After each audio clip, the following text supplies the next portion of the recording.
tus palabras, Ana, y empezamos rápidamente con este repaso. Es cierto que miré la jornada previa y también hubo una revisión de la situación, pero como me consta que hay personas nuevas, voy a intentar no solo centrarme en el diagnóstico, sino también revisar muy brevemente las características principales, aunque pues repitamos algunas de las cuestiones que me dio mucha nostalgia. Pues primero ver esta foto porque es, como decía Pilar, ¿no? y Ana, la posibilidad de encontrarnos y de poder interaccionar de una manera pues, más cercana como estábamos acostumbrados antes de la era COVID. Pero bueno, esperemos que recuperemos pronto y aprovecho también para de nuevo agradeceros que podamos participar desde Murcia en esta reunión con vosotros. Voy también a bajar esto. Realmente, revisando, pues el síndrome de Kabuki es un síndrome pues de no muy lejana descripción, ¿no? Descrito en los 80, en 1981, por dos investigadores japoneses, y que, pues la definición inicial fue un cuadro de anomalías congénitas múltiples con rasgos faciales peculiares, con retraso de crecimiento y con discapacidad o trastorno del desarrollo de grado variable. Más tarde se identificó que era de origen genético y ese origen está basado en la alteración predominante de uno de los genes que aparece en el 75% de todos los casos diagnosticados, que sería el gen KMT2D. Este gen se identificó muchísimo después de la descripción del síndrome, fue en 2010 cuando empezamos a saber el por qué se producía el síndrome de Kabuki. Y como después mencionaré, tiene un patrón de herencia autosómico dominante. Más tarde, 2 años después, también se vio que algunos de los casos donde no se evidenciaban variaciones en ese gen que acabo de comentar, en el KMT2D, pues apareció este otro gen para unirse a una proporción muy pequeñita de casos, del 3 al 5%, pero que realmente este gen, la característica que tenía es que el patrón de herencia era diferente, era una herencia ligada a X, que después os explicaré, porque este gen se situaba en el cromosoma X. Pues bien, estos genes lo que hacen es que dan la información para que se sinteticen unas proteínas que favorecen la transcripción, la diferenciación celular y el desarrollo embrionario. Lógicamente, cuando la información es inadecuada porque esos genes están alterados, esas proteínas se producen de forma anómala y, por tanto, esas señales alteradas provocan que el desarrollo embrionario también sea diferente. Muy recientemente, en el año 2019, un grupo internacional estableció una serie de criterios para diagnosticar de una forma clínica el síndrome de Kabuki, aunque en realidad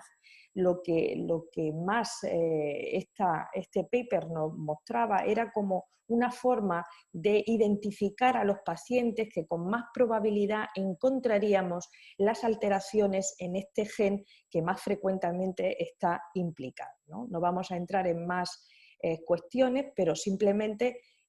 comentar que hay una serie de puntuaciones dependiendo de los rasgos y según eso pues, se puede inferir que hay más posibilidad de encontrar una variante patogénica en ese gen que hemos comentado al principio. En realidad, este grupo de investigadores lo que propusieron es que como diagnóstico definitivo sería la situación en que cualquier mujer o cualquier varón de cualquier edad, con hipotonía en la infancia, con retraso psicomotor o con discapacidad intelectual y además tuviera uno o los dos de las características que a continuación menciono, pues sería un diagnóstico de síndrome de Kabuki. Esos dos criterios mayores serían una variante patogénica o probablemente patogénica en uno de esos dos genes implicados y también rasgos faciales característicos en algún momento de la vida. Estos rasgos faciales son, como todos ya conocemos, pues esas fisuras palpebrales más elongadas con eversión del tercio lateral del párpado inferior y 2 o más rasgos de los siguientes: las cejas arqueadas, con pelito más ralo en el tercio externo, la columela corta, con puente nasal deprimido, los pabellones auriculares grandes y de baja implantación, también la forma típica de la boquita y el almohadillado fetal de los dedos, estas zonas como más que protruyen más en las yemas de los dedos. No hay que olvidar que, lógicamente, además de estas características, tenemos otros signos que pueden aparecer a cualquier nivel, en cualquier órgano o sistema, y es característico pues, el retraso de crecimiento con la posibilidad de talla baja, la microcefalia, anomalías del paladar, anomalías de los dientes, de la audición. A nivel cardíaco, más del 70% de los pacientes hay que buscar que no haya una alteración, y a otros niveles, pues como estábamos comentando, gastrointestinal, genitourinario, también a nivel musculoesquelético, con las luxaciones frecuentes, con braquidactilia, dedos cortos, o también a nivel endocrino e inmunológico, tanto las hormonas como las defensas, las inmunoglobulinas, es conveniente que las analicemos por ver si existe algún problema particular a ese nivel. Basado en eso, pues lógicamente se recomienda que cuando exista un diagnóstico de síndrome de Kabuki, nosotros inmediatamente revisemos todos esos sistemas para identificar si tenemos que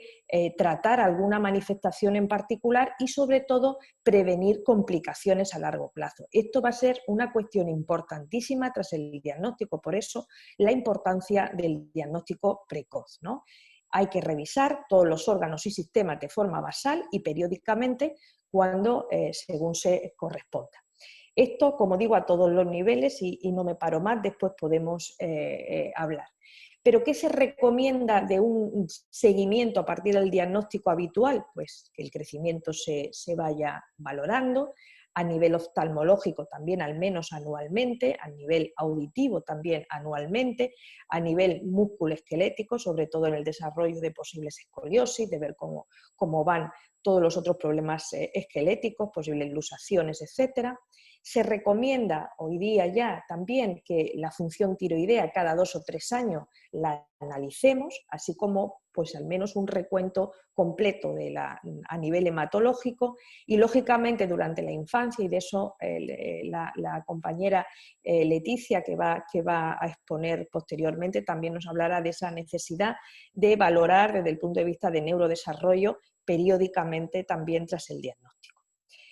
¿Por qué? Pues porque además de que, como digo, podemos tratar adecuadamente los problemas que identifiquemos de forma sintomática, es decir, si tenemos que corregir anomalías, las corregiremos, si hay que corregir a nivel urogenital, a nivel cardíaco, etcétera, etcétera, pero también si es conveniente valorar pues, si existe inmunodeficiencia, la forma de administrarlo en terapia intravenosa si fuese preciso, si hay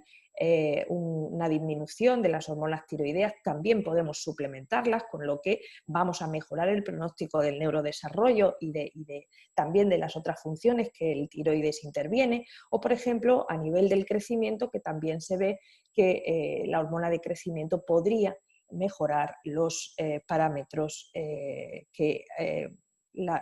desde el punto de vista genético establecen para el síndrome de Kabuki. Bien, y una vez que tenemos hecho este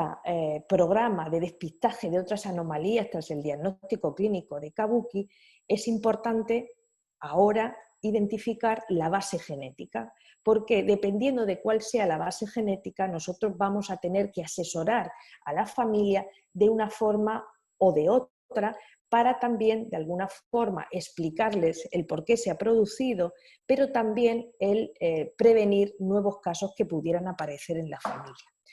Cuando nosotros tenemos el gen más implicado mayoritariamente, que como hemos dicho es el KMT2D, pues solemos tener también cierta correlación con el fenotipo, es decir, que vemos más frecuentemente rasgos faciales característicos, como hemos dicho antes, alteraciones renales, trastornos de la alimentación, trastornos del paladar, telarquía precoz o luxaciones articulares. ¿Qué tiene de característica este gen? O sea, cuando se altera, pues que normalmente las variaciones que se producen suelen producirse de nuevas, es decir, no suele existir antecedentes en la familia de síndrome de Kabuki, sino que por azar se produce esa variación en ese gen y produce, por tanto, el síndrome de Kabuki en la persona afectada. Esto quiere decir que la alteración se ha producido de nuevo y en esta circunstancia los padres tienen un riesgo de recurrencia muy bajo en futuros embarazos, salvo la posibilidad de un mosaicismo germinal, es decir, que esto mismo, esta mutación de novo, esta variante patogénica de novo, se produzca pues, en un espermatozoide o en un óvulo diferente, que es lo que nosotros llamamos mosaicismo germinal, pero que en conjunto esto no conlleva un riesgo mayor del 1%. Por tanto, en estas circunstancias, cuando existe una alteración de novo en el KMT2D en un paciente, los padres tienen un riesgo de recurrencia muy bajo, menos del 1%, frente a un 99% de posibilidades de que no vuelva a ocurrir. A pesar de eso, nosotros podemos ofrecer, como ahora contaré, una vez que está identificada la variante patogénica en la persona que tiene síndrome de Kabuki, pues podemos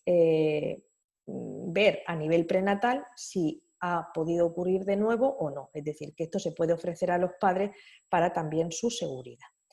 Ahora bien, es cierto que la mayoría de personas afectadas con síndrome de Kabuki hasta ahora no reproducen, pero si en un momento determinado, bueno, pues se diera la posibilidad de un embarazo en una persona con síndrome de Kabuki que tuviera una alteración en el KMT2D, pues esa persona sí que tendría un riesgo de transmitirlo a sus hijos del 50%. Lo mismo para niños que para niñas. Es decir, que ahí sí que incluso, además del diagnóstico prenatal, nosotros podríamos ofrecer diagnóstico genético preimplantatorio con la selección de embriones. El porcentaje pequeñito de pacientes que su alteración está en el cromosoma que se aloja en el gen que se aloja en el cromosoma X, que es el KDM6A, que también tiene algunas manifestaciones asociadas más frecuentemente, como puede ser la tendencia a que el azúcar baje, a tener más pelo en el cuerpo, lo que llamamos hipertricosis, a que tengamos los dedos primero más gruesos, los dientes incisivos más largos, e incluso vemos mayor, claro, afectación cognitiva en los varones, porque como ahora os explicaré,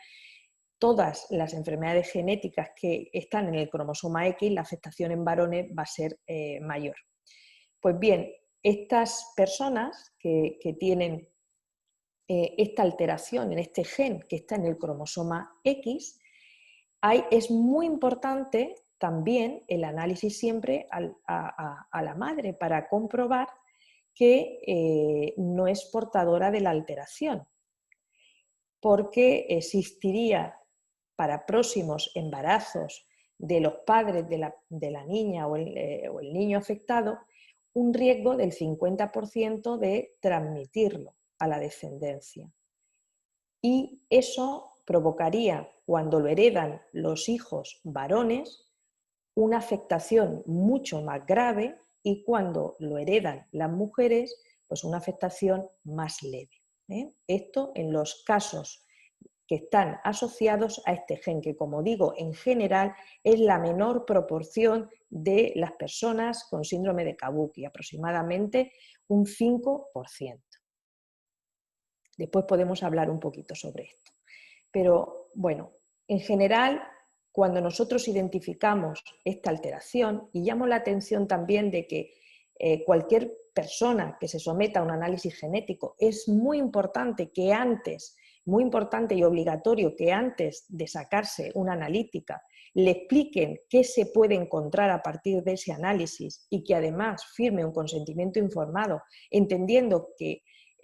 todo lo que se le ha dicho lo ha comprendido y que está de acuerdo con que a partir de esa muestra de sangre o de saliva puedan identificarle variaciones en genes que puedan estar implicados en el origen de las anomalías asociadas al síndrome de Kabuki. Pues bien, esto es importantísimo, pero ¿cuál es la misión por eso del asesoramiento genético? Pues ahí nosotros, que es un poco diferente al resto de especialidades, lo que decimos siempre y explicamos es información para entender por qué se produce el síndrome de Kabuki en este caso, cómo puede afectar la historia natural y cómo puede prevenirse las complicaciones, además de explicar cómo puede volver a recurrir y las opciones reproductivas que podemos tener para prevenir nuevos casos en la familia. Además, en esta sesión de asesoramiento genético, que suele ser larga, pues intentamos explicarnos de manera que las familias nos entiendan en el lenguaje que están pues acostumbrados a manejar. Y luego les solemos también poner en contacto con las asociaciones que pueden existir para apoyo en todos los sentidos y conocedores del gran beneficio que supone el estar en contacto con otras personas y otras familias que pasan por la misma situación. Como he comentado antes, siempre que el defecto molecular esté identificado, es decir, el gen que está alterado esté identificado en la persona que tiene el síndrome de Kabuki, esa familia podrá beneficiarse, si así es necesario, de opciones reproductivas con diagnóstico prenatal o con diagnóstico preimplantatorio, seleccionando embriones que no tengan la mutación, si así es necesario, es decir, siempre y cuando el riesgo sea alto. Es decir, un diagnóstico genético preimplantatorio no se indica cuando es una alteración de novo, que los progenitores no tienen la mutación, no tienen esa variante patogénica. Ahora bien, si estamos ante la situación del síndrome de Kabuki con anomalías en el gen del cromosoma X y la mamá es portadora, entonces realmente nosotros ahí sí podemos también ofrecer un diagnóstico genético preimplantatorio seleccionando embriones porque el riesgo es muy alto, que sería del 50%. En general lo que se pretende es prevenir, ayudar a la prevención de nuevos casos en la familia. Por tanto, el mensaje final que quiero dejar constancia es que el diagnóstico precoz es fundamental por dos motivos. Uno es porque cuando nosotros confirmamos el diagnóstico vamos a poder adaptar el manejo adecuado de la persona que tiene síndrome de Kabuki, es decir, que vamos a poder identificar qué otras anomalías tiene, prevenir complicaciones, tratarlas adecuadamente y por tanto vamos a mejorar el pronóstico y la calidad de vida de esa persona. Eso es fundamental, pero además desde el punto de vista genético es necesario y hoy día indispensable hacer también el estudio, porque eso va a conllevar el conocer exactamente por qué se ha producido y poder asesorar muy concretamente a la familia de la posibilidad de prevenir nuevos casos. Por tanto, queda patente una vez más la importancia también del abordaje integral del síndrome de Kabuki, incluyendo lo que es el papel de la genética clínica, que como bien ha dicho Ana Cueto al principio, es imprescindible para mejorar la calidad de vida de personas que tienen síndrome de Kabuki y también de otras personas con otras enfermedades raras y que desde la Asociación Española de Genética Humana para contribuir al acceso equitativo al diagnóstico y a la mejora del pronóstico de estos pacientes reclamamos desde hace muchísimos años el reconocimiento de la especialidad porque somos el único país en Europa, el único país del mundo desarrollado que no cuenta con la aprobación de esta especialidad de genética clínica para la ayuda y el apoyo de las personas que así lo necesitan.